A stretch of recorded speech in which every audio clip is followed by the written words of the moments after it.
Bonjour, et voilà l'émission que vous attendez tous, les têtes de l'art, numéro 3. Aujourd'hui, voici un tableau de Jean-Louis Artère, Le Grand Nu Bleu. Il s'agit d'une œuvre majeure de ce peintre. Magnifique, non? Qui est Jean-Louis Artère? Jean-Louis Artère était un artiste français. Il est né en 1948 et mort en 2004. Il fut d'abord photographe de plateau télé avant de se mettre à la peinture en autodidacte dans les années 70. Mais en quoi cette schtroumpfette nue qui s'étale dans notre PAF est-elle intéressante? C'est une femme des années 80, libérée, sexy et provocante. Tout pour te plaire, mon cher Gogol. En fait, Artère s'était spécialisée dans le nu très coloré, comme tu peux le constater. Une femme indépendante, colorée, décolletée, décolorée, déboutonnée, quoi?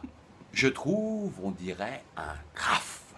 Un peu, oui, si tu veux. C'est pas à la manière des graphes dans la mesure où ce sont des formes très dessinées et des couleurs vives qui sont utilisées. Mais ça me fait plutôt penser au mouvement fauve, en fait. Fauve. Ah. Les lions savent-ils faire de la peinture maintenant?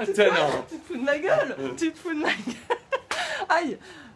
Le mouvement fauve, en tout cas, c'est un mouvement artistique du début du XXe siècle, Hein? qui a à peu près les mêmes caractéristiques que ce tableau. Et le chef de file de ce mouvement, c'est Matisse. Et justement, Matisse a peint un grand nu bleu. Quelle coïncidence, n'est-ce pas? Il y a peut-être aussi une référence à Peyo et sa schtroumpfette, tu trouves pas? Oui, peut-être, sait-on jamais. À ceci près que la schtroumpfette est un peu plus habillée que la demoiselle, elle porte toujours une petite robe blanche sur elle. Mais dis-moi, tu l'as connu, toi, personnellement, Artère? Oui, je l'ai connu. Il dispersait ses œuvres au Carré des Artistes à Vanves. Puis il a eu une galerie personnelle au marché Malassis à Clignancourt. Il a disparu prématurément à l'âge de 56 ans, laissant toute une galerie de femmes orphelines, dont celle-ci que j'ai adoptée. Elle? Elle. Ah, bon. Il a peint aussi, à ma demande, des paysages dans le plus pur style Barbizon, qui sont devenus maintenant des œuvres très rares.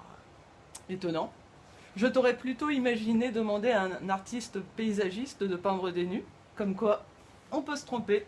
Tout le monde peut se tromper. Voilà, les têtes de l'art 3.